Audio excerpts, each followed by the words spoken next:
कैसे दानव गुरु शुक्राचार्य को मिला शुक्र नाम, रहस्यमयी कहानी जो आपको चौंका देगी। परिचय। हेलो दोस्तों, स्वागत है आपका हमारे चैनल विक्रम आदित्य पर, जहां हम लाते हैं आपके लिए भारतीय पौराणिक कथाओं के सबसे गहरे और रहस्यमयी राज। आज हम बात करेंगे एक ऐसे महान ऋषि की जिन्हें हम जानते हैं दानव गुरु शुक्राचार्य के नाम से। लेकिन क्या आप जानते हैं कि उनका असली नाम उशनस था और उन्हें शुक्र नाम कैसे मिला? यह नाम जिसका अर्थ है वीर्य या बीज, आखिर कैसे उनके साथ जुड़ा? यह कहानी इतनी रोमांचक और रहस्यमयी है कि आप इसे अंत तक देखे बिना रह नहीं पाएंगे। और हाँ, आखिरी पॉइंट आपके दिमाग को हिला देगा, तो वीडियो को स्किप न करें। चलो शुरू करते हैं। क्यों पूछा युधिष्ठिर ने यह सवाल? दोस्तों, यह सवाल कोई साधारण सवाल नहीं था। महाभारत में जब धर्मराज युधिष्ठिर ने अपने पितामह भीष्म से पूछा, ऋषि उशनस जो अमरों की तरह तेजस्वी थे, उन्हें शुक्र नाम कैसे मिला? तो यह सवाल केवल जिज्ञासा नहीं थी, बल्कि गहरे रहस्य को उजागर करने की कोशिश थी। आखिर ऐसा क्या हुआ कि एक महान ऋषि का नाम शुक्र पड़ गया? यह कहानी इतनी अनोखी है कि यह आपको अपनी सीट से हिलने नहीं देगी। और अंत में एक ऐसा रहस्य है जो आपके जीवन को बदल सकता है। तो सुनते रहे, कहानी शुरू होती है। उशनस और कुबेर का विवाद। तो दोस्तों, चलिए उस समय में चलते हैं जब ऋषि उशनस, जो भृगु वंश के थे, अपनी योग शक्ति के बल पर संसार में विख्यात थे। लेकिन एक दिन उनकी नजर पड़ी धन के देवता कुबेर की अथाह संपत्ति पर। उन्होंने अपनी योग शक्ति से कुबेर को बांध लिया और उनकी सारी संपत्ति लूट ली। जी हाँ, एक महान ऋषि ने ऐसा किया। कुबेर, जो इस अपमान से क्रोधित और दुखी थे, सीधे भगवान शिव के पास पहुंचे। उन्होंने सारी बात बताई। शिव, जिन्हें क्रोध में कोई नहीं रोक सकता, ने अपना त्रिशूल उठाया और उशनस को खोजने निकल पड़े। उशनस घबरा गए। सोचिए, एक तरफ भगवान शिव का क्रोध और दूसरी तरफ उशनस की जान पर बनी। वह समझ नहीं पा रहे थे कि भागे, आगे बढ़े या वही रुक जाए। लेकिन दोस्तों, अब जो हुआ वो आपके होश उड़ा देगा। उशनस ने अपनी योग शक्ति का इस्तेमाल किया और शिव के त्रिशूल के सबसे ऊपरी सिरे पर जा बैठे। जी हाँ, त्रिशूल पर। इसके कारण शिव अपना त्रिशूल फेंक नहीं पाए। लेकिन शिव तो शिव है। उन्होंने अपने हाथों से त्रिशूल को मोड़ा और उसे धनुष की तरह बना दिया। इससे उशनस सीधे शिव की हथेली में आ गए और फिर शिव ने उशनस को अपने मुंह में डाल लिया। जी हाँ, भगवान शिव ने उशनस को निगल लिया। अब उशनस शिव के पेट में भटकने लगे। दोस्तों, यह कहानी अब भी और रोमांचक होने वाली है। और हाँ, आखिरी पॉइंट आपके लिए इतना खास है कि अगर आपने इसे मिस किया तो इस वीडियो का पूरा फायदा खो देंगे। तो अंत तक रुकें। उशनस की प्रार्थना और शिव का क्रोध। शिव के पेट में फंसे उशनस अब क्या करें? उन्होंने बार बार भगवान शिव से प्रार्थना की, हे महादेव, मुझे अपने पेट से बाहर निकाल दे। उनकी प्रार्थना इतनी सच्ची थी, इतनी भावपूर्ण थी कि आखिरकार शिव का दिल पिघल गया। लेकिन दोस्तों, अब जो हुआ वो इस कहानी का सबसे बड़ा ट्विस्ट है। शिव ने उशनस को अपने पेट से निकलने की इजाजत दी, लेकिन रास्ता था शिव का लिंग। जी हाँ, उशनस शिव के शरीर से उनके लिंग के रास्ते बाहर आए और यहीं से उन्हें नाम मिला शुक्र, क्योंकि संस्कृत में शुक्र का अर्थ है वीर्य या बीज। यह नाम उनके इस अनोखे जन्म से जुड़ा।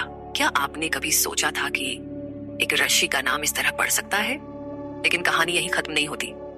जब उशनस बाहर आए तो शिव फिर से क्रोधित हो गए और उन्हें मारने को तैयार थे।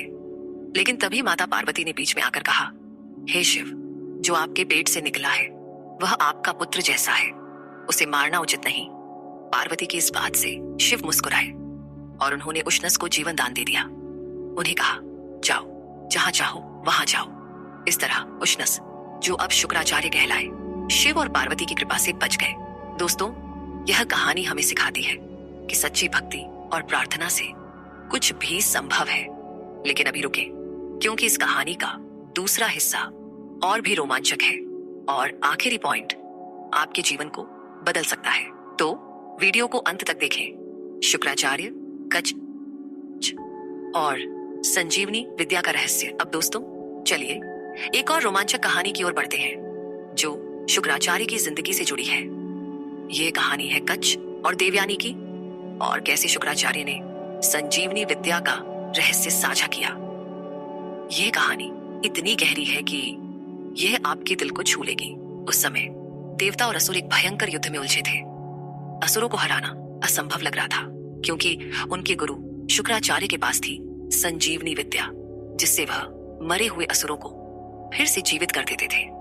दूसरी तरफ देवताओं के गुरु बृहस्पति के पास यह विद्या नहीं थी। देवताओं को अब एक चाल की जरूरत थी। देवताओं ने बृहस्पति के पुत्र कच्छ को बुलाया और कहा, कच्छ, तुम असुरों के पास जाओ, शुक्राचार्य की बेटी देवयानी से दोस्ती करो और संजीवनी विद्या सीख लो। कच्छ, जो युवा और बुद्धिमान थे, इस मिशन के लिए तैयार हो गए। असुरों के राजा वृषपर्वा और शुक्राचार्य ने कच्छ को अपना शिष्य स्वीकार कर लिया। कच्छ ने अपनी भक्ति और सेवा से शुक्राचार्य और देवयानी का दिल जीत लिया। देवयानी, जो उस समय अपनी जवानी की चरम पर थी, कच्छ से प्रेम करने लगी। लेकिन दोस्तों, असुरों को जल्द ही कच्छ की असली पहचान पता चल गई। उन्होंने कच्छ को मारने का फैसला किया। पहली बार उन्होंने कच्छ को मारकर उनके शरीर को सियारों और भेड़ियों को खिला दिया। देवयानी, जो कच्छ से बहुत प्यार करती थी, ने अपने पिता से विनती की कि वे कच्छ को जीवित करें। शुक्राचार्य ने अपनी संजीवनी विद्या का इस्तेमाल किया और कच्छ को वापस जीवित कर दिया। लेकिन असुर इतनी आसानी से हार नहीं मानने वाले थे। उन्होंने दोबारा कच्छ को मारा, उनके शरीर को जलाकर राख कर दिया और उस राख को शराब में मिलाकर शुक्राचार्य को पिला दिया। जब देवयानी ने फिर से अपने पिता से कच्छ को जीवित करने की गुहार लगाई, तो शुक्राचार्य मुश्किल पड़ गए। कच्छ अब उनके पेट में थे।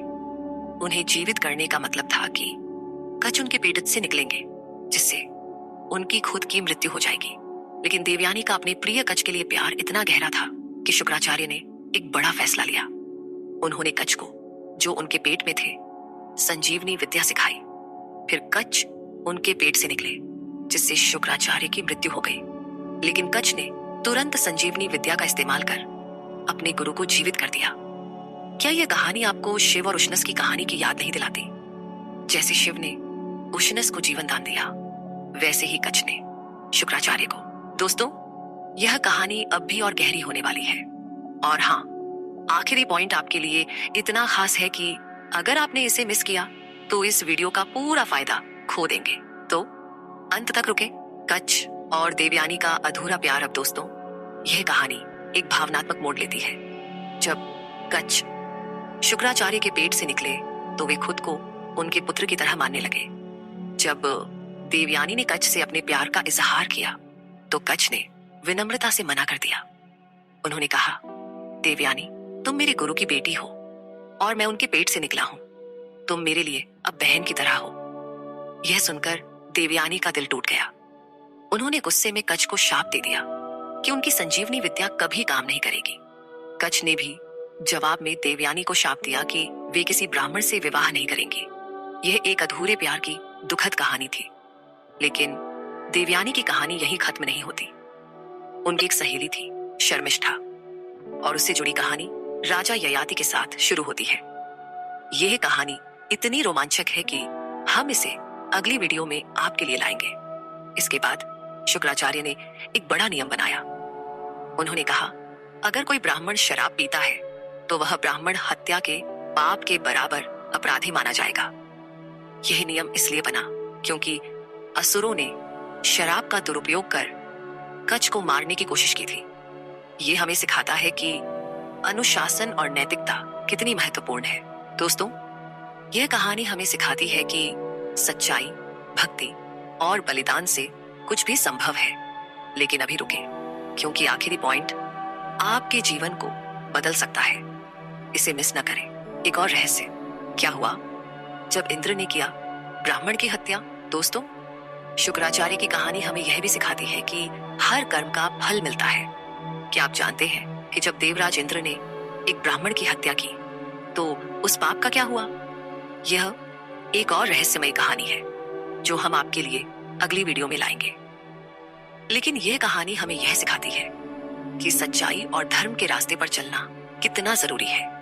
शुक्राचार्य की कहानी हमें यह भी दिखाती है कि भक्ति, साहस और बुद्धि से कोई भी मुश्किल से निकल सकता है।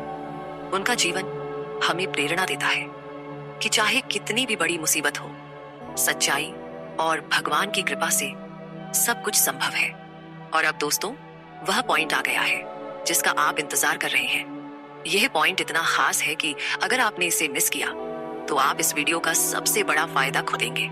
तो ध्यान से सुने। आखिरी पॉइंट, आपके जीवन को बदलने वाला रहस्य। दोस्तों, शुक्राचार्य की कहानी हमें सिखाती है कि हमारे जीवन में भी कुछ ऐसे रहस्य और समाधान हैं जो हमें मुश्किलों से निकाल सकते हैं।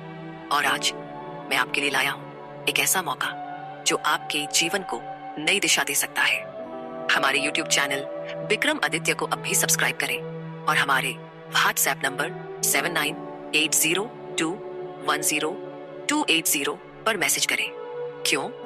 क्योंकि हम आपको देंगे मुफ्त ज्योतिष भविष्यवाणी और आपके जीवन की हर समस्या का समाधान। जी हाँ, चाहे वह नौकरी, रिश्ते, स्वास्थ्य या धन की समस्या हो, हमारी ज्योतिषीय सलाह आपके जीवन को आसान बना सकती है।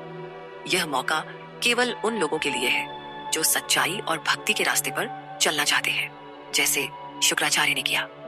तो अभी एक पल रुकें, नीचे दिए गए सब्सक्राइब बटन को दबाएं और हमारे WhatsApp नंबर पर हाय लिखकर भेजें। आपके जीवन का सबसे बड़ा बदलाव बस एक क्लिक और एक मैसेज दूर है। दोस्तों, यह मौका बार बार नहीं आता। जैसे शिव ने शुक्राचार्य को जीवन दान दिया, वैसे ही यह चैनल और हमारी ज्योतिषीय सलाह आपके जीवन को नई रोशनी दे सकती है। तो अभी सब्सक्राइब करें और WhatsApp पर मैसेज करें। आपका भविष्य आपका इंतजार कर रहा है। समापन। तो दोस्तों, यह थी दानव गुरु शुक्राचार्य की कहानी, जिन्हें शुक्र नाम मिला एक अनोखे और रहस्यमयी तरीके से, और जिन्होंने संजीवनी विद्या के बल पर असुरों को बार बार जीवित किया। उम्मीद है आपको यह कहानी पसंद आई। अगर हाँ, तो वीडियो को लाइक करें, अपने दोस्तों और परिवार के साथ शेयर करें और हमारे चैनल विक्रम आदित्य को सब्सक्राइब करना न भूलें। हम लाते रहेंगे आपके लिए ऐसी ही रोमांचक और प्रेरणादायक कहानियां। और हाँ, अभी हमारे WhatsApp नंबर 7980210280 पर मैसेज करें और अपने जीवन की हर समस्या का समाधान पाएं। मिलते हैं अगली वीडियो में। तब तक के लिए नमस्ते।